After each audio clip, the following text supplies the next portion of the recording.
안녕하세요. 오늘의 데일리 뉴스레터에 오신 것을 환영합니다. 1. 한국은 역시 최고야. 2. 영국의 긴급 제안. 3. 월가는 한국 때문에 혼란에 빠졌다. 한번 진실을 알아봅시다. 전라북도 부안군 하서면 백렬리에서 열린 세계 스카우트 잼버리. 전 세계 학생들이 이곳에 모였는데요. 자, 그런데 난리가 나버렸습니다. 전 세계 외신들도 일제히 한국의 이 잼버리에 대해 긴급 보도하며 잼버리에 자신의 아들과 딸을 보낸 미국, 영국 학부모들의 인터뷰가 실시간으로 생중계되었습니다. 이틀은 한국을 욕했고 미국과 영국 대표팀들은 심지어 한국에서 철수해버리기까지 했는데요. 국제적으로 대망신을 당한 한국. 하지만 삼성이 개입하면서 대반전이 일어났습니다.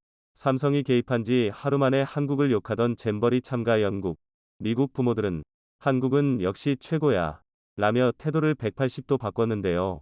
도대체 어떠한 대반전이 일어났길래 이렇게 상황이 180도로 달라질 수 있었는지 지금부터 이 놀라운 내용 최고 수익률에서 여러분들에게 전해드리겠습니다.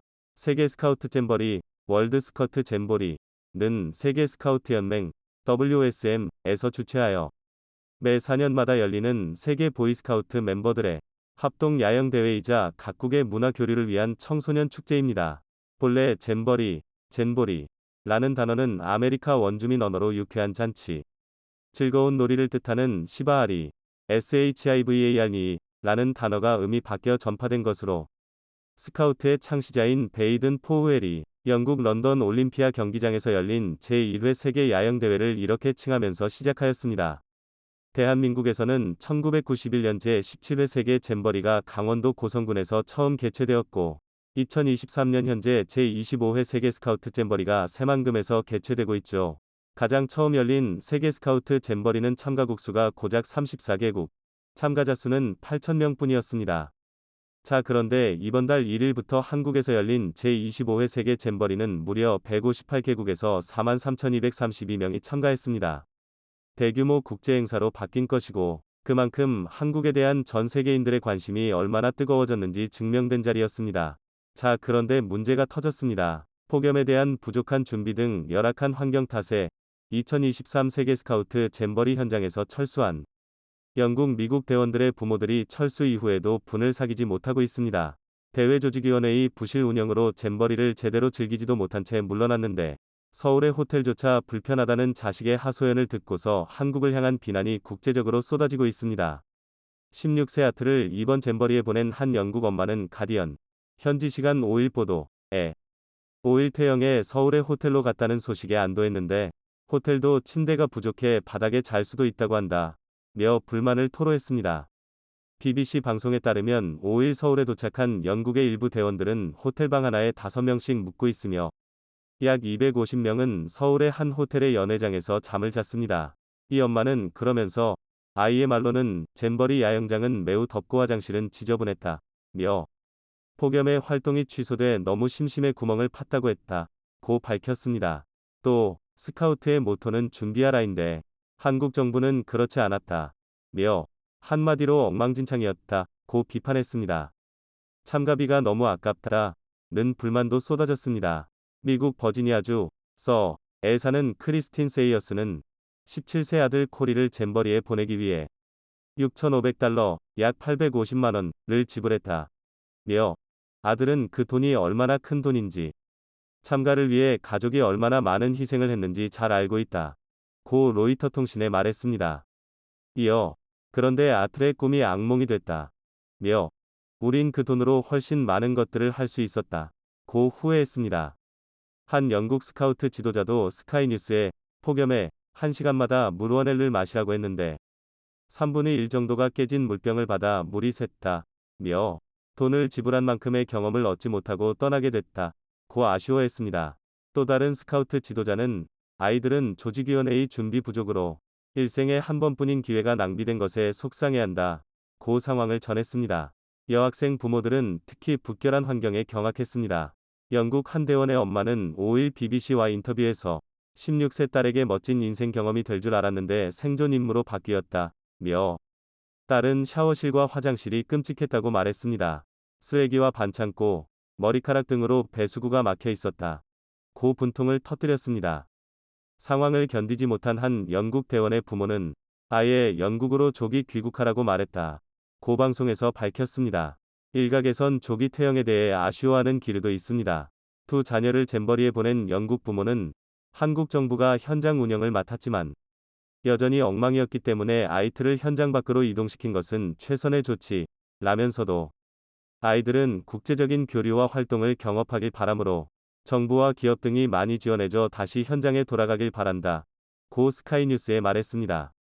17세 딸을 보낸 영국 엄마는 BBC에 딸이 다쳤는데 뛰어난 수준의 치료를 받았다며 야영지를 나와 호텔로 가야 하는 상황에 대해서 딸이 가슴 아파했다고 전했습니다.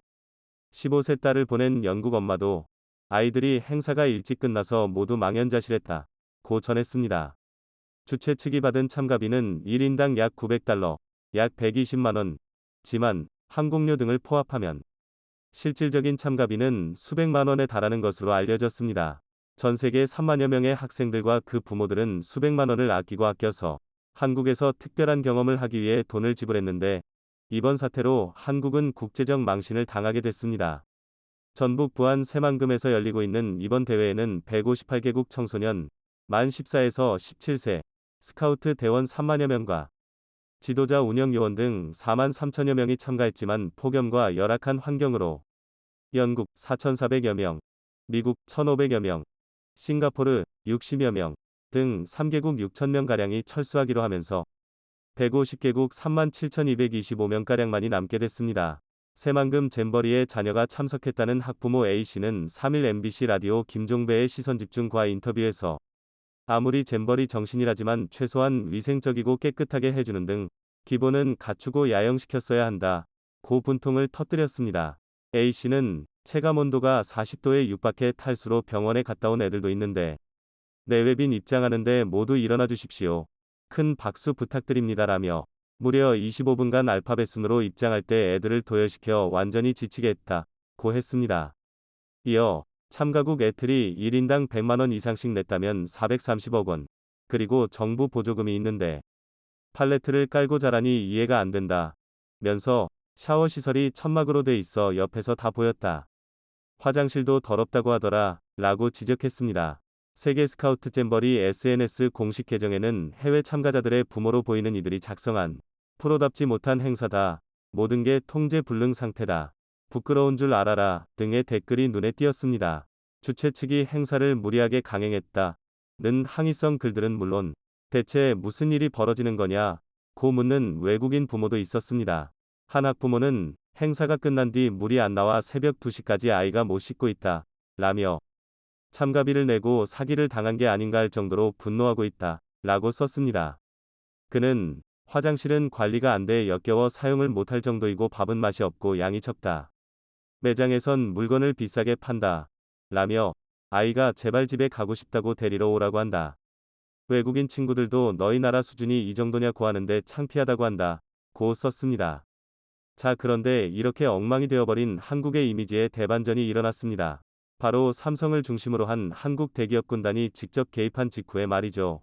삼성과 한국의 대기업들은 폭염에 따른 온열 질환자 속출을 막기 위해 긴급으로 냉방버스 수십 대와 그늘막, 냉동생수와 아이스박스를 무제한으로 제공했습니다. 특히 삼성은 삼성서울병원 의사와 간호사 그리고 진료버스와 구급차를 긴급 파견, 심지어 에어컨이 장착된 간이화장실 15세트와 살수차 7대, 발전기 5대까지 급파했습니다. 지원 스케일도 눈에 띄었습니다. 삼성이 폭염에 시달리고 있는 전 세계 참가자들을 위해 현장에 보낸 건강음료의 개수는 무려 20만 개.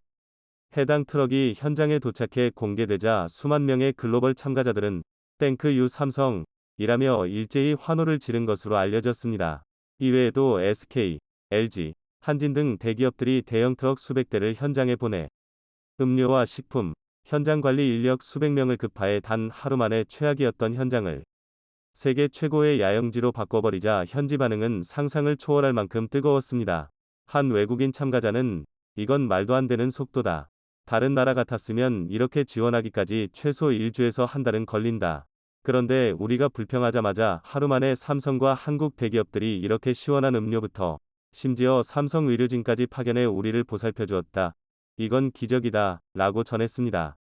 스페인, 벨기에, 프랑스 등에서 온 스카우트 대원들은 BBC에 우리가 불평한 지 하루 만에 찬물과 선풍기, 그늘 장소 등이 제공돼 상황이 훨씬 나아졌다. 면서 야영지에 남아있을 수 있어서 기쁘다.고 했습니다. 독일 2200여 명, 과 스웨덴 1500여 명, 은 건강보호와 음식, 위생 등 많은 부분이 빠르게 개선되고 있다며 야영장에 잔류한다고 5일 밝혔습니다. 이뿐만이 아닙니다. 무더위 때문에 더 이상 야영지에서 야영을 할 수 없게 된 외국인 참가자들의 삼성전자는 삼성의 평택과 화성 반도체 공장을 비롯해 수원 삼성 이노베이션 뮤지엄을 무료로 견학할 수 있도록 제공해 극찬을 받고 있습니다. 무더위에 아무것도 할 수 없어 땅만 팠다던 전 세계 스카우트 학생들은 세계 최고의 기업 삼성을 직접 눈으로 구경할 수 있어서 행복하다며 미래도시에 온 것 같다며 흥분을 감추지 못했습니다. 조기 퇴소를 결정했던 영국 대원 수백 명도 현재는 2층짜리 서울 시티투어 버스를 타며 환호를 지르고 있습니다. 영국 스카우트 대원들은 버스가 마포대교 인근에 도착해 한강이 눈앞에 펼쳐지자 대원들은 한강의 야경에 환호를 질렀습니다. 그리고 이틀은 남산의 N 서울타워로 향했고 높은 곳에서 내려다 보이는 서울 시내 야경에 입을 다물지 못했습니다. 이날 야경 투어에 참여한 캐스터 샤프 영국 스카우트 연맹 지역 총괄팀 스태프는 서울에 오게 돼 기쁘다. 한국 대기업들이 우리에게 제공하는 모든 것들이 기대된다. 고 소감을 전했습니다. 그러면서 사찰이나 궁궐도 가보고 길거리 음식 문화도 경험하는 등 영국에 있을 때와는 다른 문화 체험을 할 수 있어 놀랍다. 며 이렇게 더운 날씨가 익숙지 않지만 즐겁게 지내고 있다. 고 덧붙였습니다. 영국이 그동안 올인했던 극비 프로젝트가 실패하며 완전히 산산조각 나버리자 미국과 유럽 어느 국가도 못한다. 오직 한국만 가능하다. 라며 한국에 긴급으로 도움을 요청했습니다. 미국과 유럽 어느 국가도 못한다. 오직 한국만 가능하다. 라며 한국에 긴급으로 도움을 요청했습니다. 이에 영국 현지 매체들뿐만 아니라 전 세계 주요 외신들은 한국이 역사상 이번처럼 큰 대박을 한 번에 만들어낸 적이 없었다. 라며 부러워했는데요. 도대체 영국이 얼마나 대단한 일을 한국에 요청했길래 이렇게까지 난리가 났는지, 한국이 전 세계를 발칵 뒤집을 엄청난 것이란 도대체 무엇인지 지금부터 이 놀라운 내용 최고 수익률에서 여러분들에게 전해드리겠습니다. 영국에서 인공위성을 탑재한 로켓을 항공기에 실어 SPAC-1 만M30에서 발사했으나 지구궤도 진입과 인공위성 발사에는 실패했다고 로이터와 블룸버그 등 해외 언론이 9일 현지 시간 보도했습니다. 영국이 인공위성 로켓을 지상에서 쏘는 것이 아니라 항공기에 실어 하늘을 나는 도중 발사하는 첨단 기술로 국방력을 한 방에 대폭 상향시킬 영국의 비장의 무기였습니다. 우주개발업체 버진그룹의 계열사인 버진 오빗은 이날 보잉 747기를 개조한 우주소녀 코스믹걸 747, 이 인공위성이 탑재된 론처원, 론체론 로켓을 대서양 상공에서 발사했으나 로켓이 지구궤도에 진입하는 데 실패했다고 밝혔습니다. 버진 오빗은 괴짜 억만장자로 유명한 리처드 브랜슨 버진그룹 회장이 설립한 우주발사업체로 이번 발사를 통해 9개의 소형 인공위성을 지구 저궤도 에리오에 진입시킬 예정이었습니다. 론처원 로켓을 실은 우주소녀 747은 이에 앞서 잉글랜드 코널주 뉴키의 코널우주 공항에서 시민 2천여 명이 지켜보는 가운데 이륙했다고 밝혔습니다. 우주소녀 747은 이어 대서양으로 비행해 35,000피트, 약 1668m 상공에서 론처원 로켓을 발사하는 데 성공했으나 발사 후 비행 중 이상 현상이 감지된 것으로 알려졌습니다. 버진 오빗은 트위터에서 론처원이 항공기에서 분리된 지 9분 만에 지구 궤도에 성공적으로 진입했다고 밝혔다가 이후 로켓 비행 중 이상 애노멀리 이 감지돼 지구 궤도에 오르지 못했다. 현재 정보를 분석하고 있다. 라고 메시지를 바꿨습니다. 영국 정부는 버진 오빗의 이번 발사에 대해 영국 영토 내에서 처음으로 인공위성을 발사하는 것이라며 영국의 우주발사 산업이 발전하는 계기가 될 것으로 기대해왔습니다. 자, 그런데 이번 극비 작전이 완전히 실패로 끝나버리면서 영국은 초비상이 걸렸습니다. 영국 정부도 영국의 버진 오빗이 이번에 성공하면 이 기술을 바탕으로 천문학적인 돈을 쏟아부어 영국을 우주 최강국 반열에 올리려 계획했었습니다. 자, 그런데 놀랍게도 현재 영국 매체들은 영국이 실패한 것은 일본 때문이라며 일본을 강하게 비난하기 시작했습니다. 그동안 일본은 영국의 자신들이 만든 우주산업 기술을 비싼 가격에 팔고 심지어 영국이 사용한 로켓 및 인공위성 부품에 일본산 부품이 엄청나게 많이 사용된 것은 물론 일본 엔지니어가 이번 영국의 인공위성 로켓 발사에 상당한 영향력을 행사한 것으로 알려졌습니다. 때문에 영국 국민들과 영국 언론들이 일본을 비난하는 것은 당연하죠. 사실 일본은 누구를 도와줄 상황이 아닙니다. 매번 완벽한 성공으로 전 세계를 깜짝 놀래키고 있는 한국과 달리 일본의 우주기술은 상상을 초월할 정도로 심각한 수준입니다. 교도통신에 따르면 일본 우주항공연구개발기구 JAXA는 22일 지상과의 통신이 두절된 초소형 탐사기 오모테나시의 달 착륙 계획을 포기했다고 밝혔습니다. 오모테나시는 지난 16일 미국 플로리다주 케네디 우주센터에서 발사된 아르테미스 I 미션의 우주발사 시스템 SLS 로켓에 실려 우주로의 여정을 시작했는데요. 탐사기의 한쪽 면에 있는 태양전지가 태양의 반대쪽을 향하고 있어 제대로 기능하지 않았고, 이로 인해 지상과 교신을 통한 궤도 수정이 어려워졌습니다. JAXA는 당초 계획을 바꿔 시속 180km가 넘는 속도로 오모테나시를 달에 낙하시키려 했으나 시기를 놓쳐 포기했습니다. 한국인에게는 있을 수 없는 어처구니없는 실수를 범한 것이죠. 이뿐만이 아닙니다. 최근 일본 우주항공연구개발기구 JAXA가 12일 소형 고체 연료 로켓 입실론 6호기 발사에 실패했습니다. JAXA는 이날 오전 9시 50분께 가고시마현 기모스키 간부 소재 우치노우라 네지포 우주공간관 측소에서 입실론 6호기를 쏘아 올렸으나 상승 중 문제가 발생해 실패했다고 현지 공영방송 NHK와 교도통신이 보도했습니다.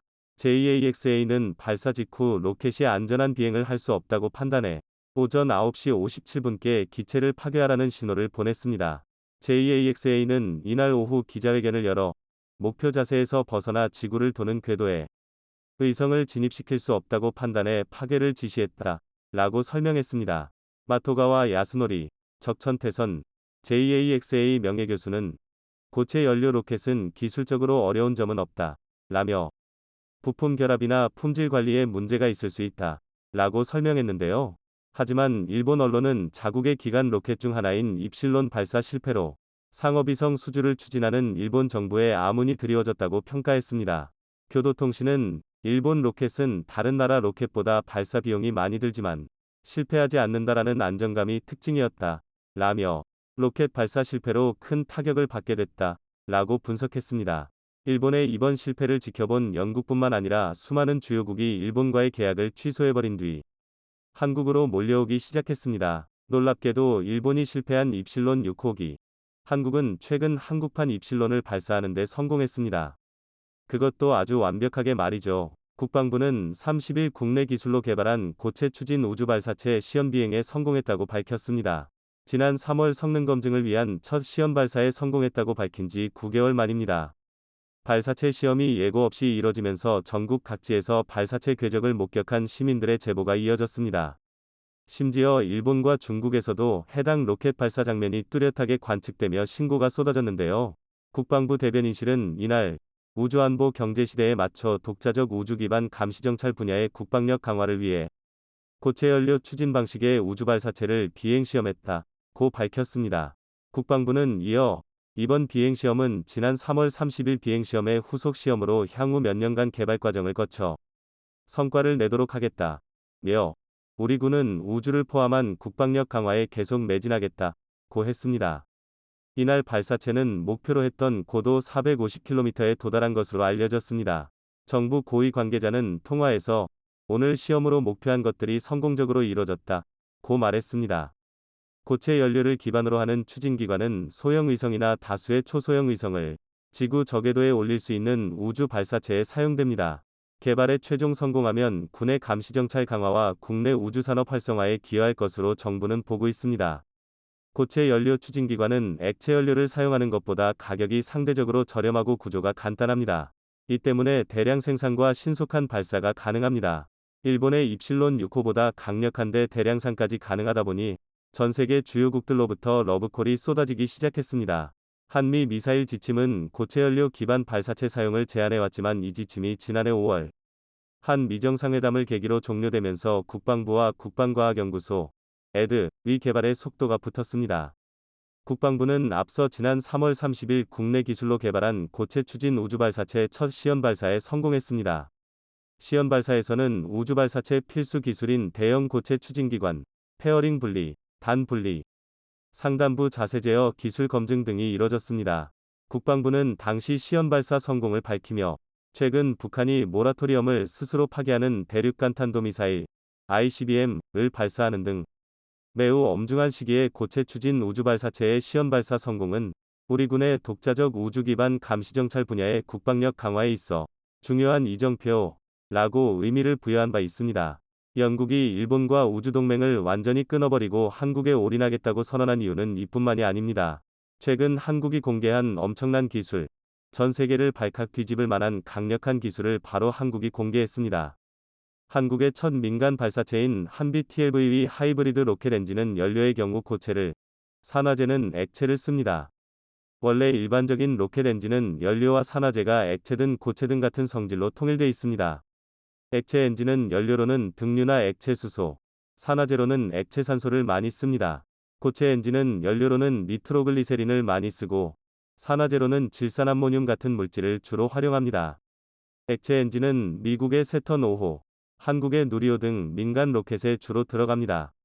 고체 엔진은 미사일에서 다수 활용합니다. 액체 엔진은 연료 효율이 좋습니다. 점화 후 가스레인지처럼 추력을 조절할 수 있습니다. 반면 개발과 제작비가 높습니다. 고체 엔진은 반대입니다. 연료 효율이 좋지 않죠. 성냥불처럼 한번 켜면 추력 조절이 불가능합니다. 하지만 기계적인 구조가 간단해 싸게 만들 수 있습니다. 자, 그런데 이번에 한국이 개발한 하이브리드 로켓 엔진은 연료로는 고체인 파라핀, 산화제로는 액체 산소를 썼습니다. 파라핀은 불을 밝힐 때 쓰는 양초 성분인데 연소 속도는 빠르고 폭발 위험성은 낮습니다. 이를 개발한 한국의 업체는 하이브리드 로켓 엔진은 고체와 액체 엔진의 장점을 결합한 것이라며 기계적인 구조는 단순화하면서도 추력 조절이 가능하도록 만들었다고 설명했습니다. 한마디로 고체 연료와 액체 연료가 가진 장점만 살려 만든 신개념 초강력 로켓이 탄생한 것입니다. 액체 엔진과 고체 엔진의 발사 비용은 꽤 차이가 있습니다. 액체 엔진과 고체 엔진을 각기 탑재한 유럽의 발사체인 아리안 5호와 베가는 한 번 발사에 각각 2천억 원과 400억 원이 듭니다. 액체 엔진이 5배 비쌉니다. 하이브리드 로켓 엔진은 액체 엔진과 대등한 성능을 발휘하면서도 간단한 구조 때문에 고체 엔진에 가까운 개발 관리 비용만 쓰면 되는 획기적인 가성비를 구현한 것으로 주요 외신들은 한국이 우주 역사의 한 획을 그었다 라고 극찬했습니다.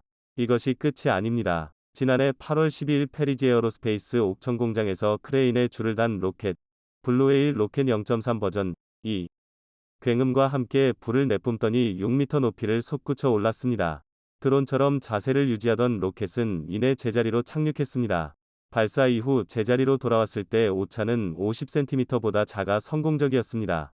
연구진은 그로부터 4개월 뒤 총 14회 34차례 비행을 성공적으로 이어갔고 로켓 재사용 기술의 핵심인 호버링, 제자리 비행을 통해 로켓의 자세 제어를 해냈습니다. 로켓 재사용 기술은 로켓 추진체를 회수해 소모품은 교체하고 엔진과 연료 탱크 등 비싼 장비들을 다시 써서 발사 비용을 줄이는 데 필요한 기술을 뜻합니다. 한국형 딸궤도선 다누리를 우주로 보낸 대형 로켓인 스페이스 X의 펠컨 9 로켓의 경우 로켓 발사 이후 분리된 1단 로켓을 대기권 재진입, 엔진 재점화 과정을 거쳐 해상 바지선으로 회수해 100여 차례 다시 쓰고 있습니다. 이러한 로켓 재사용 기술이 중요한 이유는 통신의 공간이 지상에서 우주로 확대되면서 로켓, 발사체, 발사 비용을 5분의 1로 줄여 더 많은 의성을 더 저렴하게 쏘아 올릴 수 있기 때문입니다. 이번 한국의 기술이 더욱 주목을 받고 있는 것은 로켓 재사용 기술이 한국이 개발한 하이브리드 연료 로켓 기술까지 더해지면 이미 발사 비용을 10분의 1로 줄이며 우주산업의 한 획을 그었던 스페이스 X보다 훨씬 더 저렴한 가격으로 안전하게 쏘아 올릴 수 있는 로켓 기술을 한국이 손에 얻게 되기 때문입니다. 영국이 일본, 미국, 다른 유럽국들이 아닌 한국을 선택한 이유죠. 바이든 미국 대통령이 한국 기업들로부터 수백조 원의 투자금을 받아낸 뒤 뒤통수를 친 데 이어 이제는 미국을 대표하는 월스트리트에서 은행 중 하나가 한국계를 차별하는 충격적인 일이 일어났습니다. 자, 그런데 상대를 잘못 골랐습니다. 세계에서 가장 똑똑하고 끈질긴 한국인을 절대 포기하지 않았고 자신을 한국계라는 이유로 차별한 미국 월가의 은행을 송두리째 초토화시켜버렸는데요. 지금부터 이 놀라운 내용 최고 수익률에서 여러분들에게 전해드리겠습니다. 월가에서 일하는 한국계 여성 임원이 여성과 아시안이라는 이유로 차별을 받았다며 월가의 투자 회사인 베어링스, 바링즈 LLC를 상대로 소송을 냈습니다. 회사의 임원들이 투자 파트너인 한국인을 눈엣가시, 누슨스로 묘사하는 등 아시안을 상대로 인종차별적인 언행도 일삼았다는 주장입니다. 24일 업계에 따르면 제시카 리, 사진, 베어링스 오리지네이터, 자산 보유 관리 책임력는 최근 미국 뉴욕 맨해튼의 뉴욕주 법원에 베어링스를 상대로 한 손해배상 청구 소송을 제기했습니다. 소송 규모는 밝혀지지 않았습니다. 소장에서 원고 측은 성별과 국가 출신에 따른 차별이 만연한 사내 분위기로 인해 리 씨가 심각하게 부당한 대우를 받았다. 고 소송 배경을 설명했습니다. 리 씨는 칼라일 그룹에서 상무를 거쳐 2017년에 베어링스에 입사했습니다. 베어링스는 뉴욕에 본사를 두고 전 세계에서 영업 중인 사모대출 펀드 운용 회사입니다. 리 씨는 탁월한 업무 성과를 냈음에도 회사 측으로부터 공정하지 않은 대우를 받았다고 주장했습니다. 소장에 따르면 리 씨는 직접 유치한 사모대출 규모만 4.56억 달러에 달할 정도로 성과가 높았지만 약속한 보너스를 받지 못하고 주요 업무에서 배제됐다며 오히려 더 낮은 성과를 낸 백인 남성 동료들에게 훨씬 더 많은 급여를 주는 등 혜택을 줬다고 했습니다. 또 같은 시기 1억 달러 이상의 손실을 낸 백인 남성 동료들은 아무런 징계를 받지 않고 일부는 오히려 임원으로 승진했다며 임원에게 차별에 대해 이메일로 항의하자 하위 고과자들이 참여하는 업무 개선 계획 대상자가 됐다는 보복성 통보를 했다고 덧붙였습니다. 리 씨 측은 주요 업무에서 배제되거나 프로젝트 추진 과정에서 방해를 받는 일도 이뤄졌다고 소장에서 강조했습니다. 소장에서는 지난해 영업팀과 직접 만나는 주요 회의에는 업무 당사자임에도 아예 초대를 받지 못했다며 대출 프로젝트 업무 수행을 위해 클라이언트 명단 공유를 요청했지만 검색에만 수만 달러가 소요된다는 등의 이유로 거절당하기도 했다고 적시했습니다. 고 소장에 따르면 베어링스의 임원들은 한국인 고객들에 대해 차별적인 언행을 하기도 했습니다. 한국인 투자자들과의 프로젝트를 진행하는 중 한국 투자자는 대처가 필요한 방해 요소다. 쓸데없이 너무 많은 질문을 한다는 등의 발언을 했다는 주장입니다. 리 씨의 주장에 따르면 최근 들어 한국인 투자자들의 투자 규모가 압도적으로 커져 주요 고객임에도 이렇게 뒤에서 한국인을 욕하고 있던 것이었습니다. 전 세계 금융의 중심지로 꼽히는 월가는 백인 남성 중심의 조직 문화가 여전히 만연한 것으로 알려져 있습니다. 베어링스의 경우에도 임원이나 영업을 담당하는 주요 직책에 여성이나 아시안이 거의 없다는 주장입니다. 리 씨는 베어링스에 여전히 재직 중입니다. 리 씨의 법률 대리인인 존 싱어 씨는 탁월한 성과를 냈음에도 불구하고 여성 아시아인이라는 이유로 임금과 기회의 차별을 받고 승진의 기회에서도 배제되는 일이 일어나고 있다고 주장했습니다. 미국을 대표하는 월스트리트에서 이러한 일이 이슈가 되면서 사건은 걷잡을 수 없이 커져버렸습니다. 월스트리트의 한 은행에서 한국계 여성을 차별하는 일이 일어났지만 그동안 월가에 고착됐던 백인 남성 우월주의가 강한 질타를 받기 시작한 것인데요. 월가의 한인들이 함께 들고 일어나면서 사건이 너무나도 커져버렸습니다. 월가의 비영리 한인 네트워크 KFS, 코리아 파이낸스 소사이어티에 따르면 2010년 이후 주요 투자은행으로 진출한 한국계가 수천 명에 달합니다. 이들은 투자은행을 비롯해 사모펀드, 헤지펀드 등으로 활동 범위를 넓히고 헤드급이 되면서 존재감을 드러내기 시작했습니다. 이제 전면에서 회사의 투자 전략과 성과를 소개하고 개인의 이야기도 풀어낼 정도의 위치가 된 거죠. 이처럼 한국계가 뭉친 것은 두각을 나타낸 선배들이 후배들을 끌어주기 시작한 덕분입니다. 현재 KFS 공동의장은 마이크 주, 주희찬, 샌더 허가 맡고 있습니다. 두 사람은 1995년 골드만삭스 본사에 입사한 100명 중 2명뿐인 한국인이었습니다. 마이크 주는 2019년부터 거대 금융그룹인 보아투자은행 부문 최고 운영 책임자 COO를 맡고 있습니다. MIT를 졸업하고 골드만삭스, 크레디트 스위스 등에서 근무한 뒤 메릴린치, 현 보아로 이직하며 투자은행 업무에서 탁월한 성과를 내 최고 경영자 레벨에 올랐습니다. KFS의 또 다른 리더 김선홍 씨는 앵커리지 캐피털그룹 이사로 컬럼비아대 출신인 마크 김은 메릴린치에서 투자은행 업무 경력을 쌓은 뒤 세계적인 사모펀드 TPG에서 근무했습니다. 이들의 영향력은 상상을 초월합니다. 이번 사건에 KFS가 그룹 차원에서 나서게 되면 베어링스는 한순간에 월스트리트에서 매장될 정도죠. 게임 미국 정치계에서도 두 팔 벗고 나서 한국인의 편에 서는 분위기입니다. 미국 정치계에서도 한국계의 영향력은 최근 너무나 막강해졌기 때문인데요. 한국계 영김 미국 연방 하원의원, 공화 캘리포니아, 2-3일 현지 시간. 미국 하원에서 한미 외교 현안을 다루는 외교위원회 산하 인도 태평양 소위원회 위원장에 선출됐습니다. 한미 관계를 비롯해 중국과 일본, 대만과의 민감한 외교 쟁점 등을 다루는 주요 의회 직책인 인도 태평양 소위위원장을 한국계 의원이 맡은 것은 이번이 처음입니다. 영 김 의원실에 따르면 지난 117대 의회에서는 아시아 태평양 외교 문제를 아시아 태평양 중앙아시아 비확산 소위에서 다퉜으나 이번 118대 의회에서는 그 명칭이 인도 태평양 소위로 변경됐습니다. 뉴욕시 차원에서도 한국을 대신해 강력한 조치를 취할 것으로 보입니다.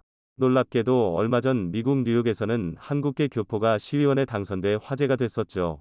뉴욕 시의원에 한인이 당선된 건 사상 처음이라고 하는데요.